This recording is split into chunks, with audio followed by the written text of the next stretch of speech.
আজি দিনটো বিশেষকৈ দক্ষিণ চানমাৰা মানকাছৰ জিলাৰ বাবে এক ঐতিহাসিক ক্ষণ, গৌৰৱময় ক্ষণ।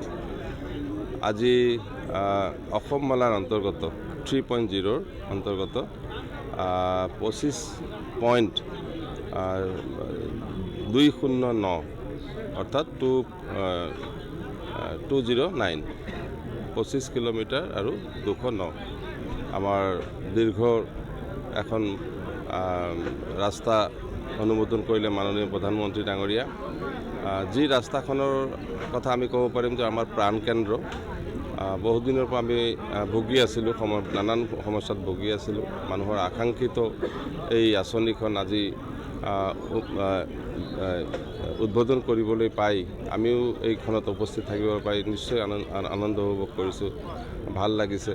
কাৰণ ইয়াৰ লগতে আনুষংগিক হস্পিটেলৰ কথা আছে, ৰোগীবিলাকৰ কথা আছে, ছাত্ৰ ছাত্ৰীৰ কথা আছে, ব্যৱসায়ৰ কথা আছে। গতিকে সকলো দিশতে আমি এক জ্বালা যন্ত্ৰণাত আছিলোঁ, যিটো আমাৰ আজিৰ পৰা পৰিত্ৰাণ হ'ব, মানে এই ৰাস্তাখনৰ পৰা। তাৰ কাৰণে প্ৰধানমন্ত্ৰী ডাঙৰীয়া আৰু মাননীয় মুখ্যমন্ত্ৰী ডাঙৰীয়াক নিশ্চিতভাৱে ধন্যবাদ জ্ঞাপন কৰিম, আন্তৰিকভাৱে ধন্যবাদ জ্ঞাপন কৰিম যে এই অৱস্থাত আমাৰ কথাটো তেখেতসকলে উপলব্ধি কৰিছে আৰু অসমৰ বিভিন্ন ঠাইৰ লগতে আমাৰ এই ৰাস্তাখনো তেওঁলোকে ধৰিছে। ইয়াৰ পিছতো মই ভাবোঁ যে 2019ত তেতিয়াৰ মুখ্যমন্ত্ৰী আছিল সৰ্বানন্দ সোণোৱাল ডাঙৰীয়া।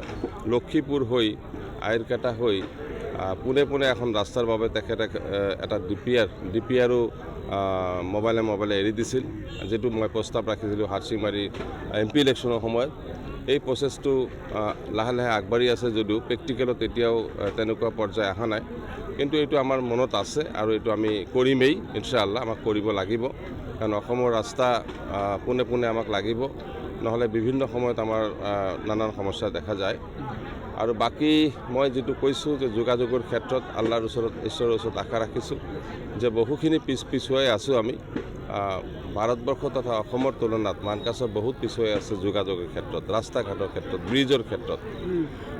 এই ক্ষেত্ৰত নিশ্চয় আমি আমাৰ এই 2026ৰ পিছত বেছিকৈ মনোনিৱেশ কৰিম, কাৰণ আৰু আমি পিছুৱাই থাকিব নোৱাৰোঁ। বিভিন্ন ৰাস্তা যেনেকৈ HM ৰোড কলাপছ হৈ গৈছিল, বিভিন্ন ৰাস্তা ঘাটো কলাপছ হৈ গৈছে, প্ৰায় বেয়া অৱস্থাত গুচি গৈছে। আমাৰ বৰ্ডাৰ লিংক ৰোডবিলাক প্ৰায় অকাজু হৈ গৈছে।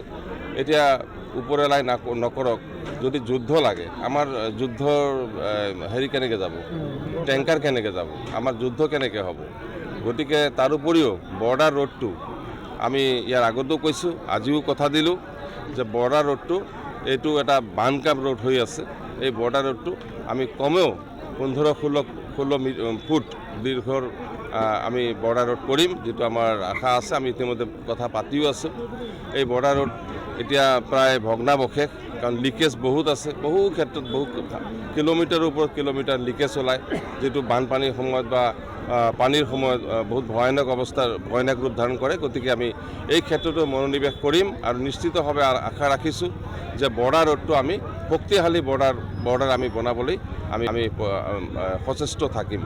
Thank U.